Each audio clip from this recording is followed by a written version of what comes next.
En 1962, après une guerre qui a duré 8 ans, l'Algérie accède à l'indépendance.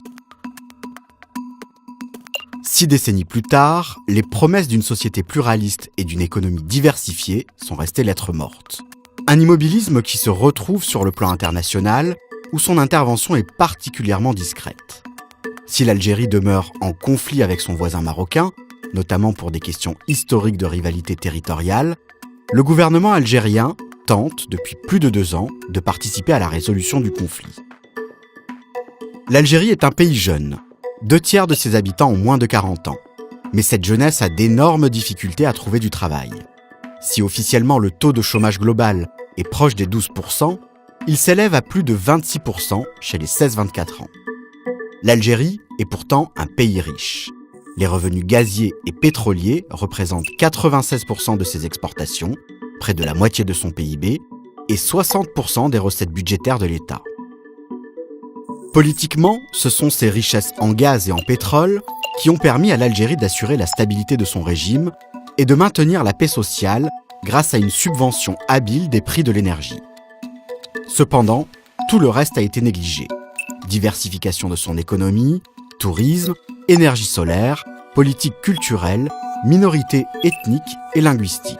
Mais cette stabilité se fissure. D'abord parce que les réserves d'or noir et de gaz ne sont pas éternelles.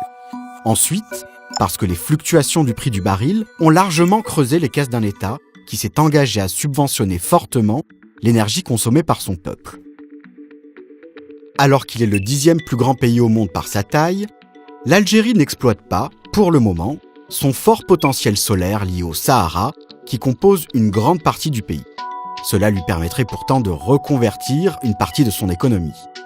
Sur le plan politique, le modèle algérien semble également à bout de souffle. En 2019, le pays demeure embourbé dans une dictature qui ne dit pas son nom. Des élections ont bien lieu, mais les résultats en sont connus d'avance. Ce système repose aujourd'hui sur la figure d'un homme, Abdelaziz Bouteflika, président de la République depuis 1999.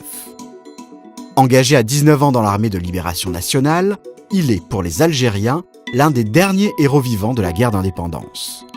Victime en 2013 d'un grave accident vasculaire cérébral, Bouteflika ne se déplace déjà plus qu'en fauteuil roulant et n'apparaît que très rarement en public. Ses proches ont pourtant annoncé qu'il serait candidat à un 5e mandat lors des élections d'avril 2019. Sans opposition sérieuse, il peut être réélu. Malgré cela, l'Algérie parviendra-t-elle à prendre un nouveau souffle ? Rien n'est moins sûr. Politiquement, la seule opposition organisée est celle des partis islamistes. La guerre civile des années 1990 est encore dans les têtes. Les échos des guerres en Libye et en Syrie, pays proches, inquiètent une partie des Algériens et de l'armée. Le modèle politique et économique de l'Algérie reste à inventer.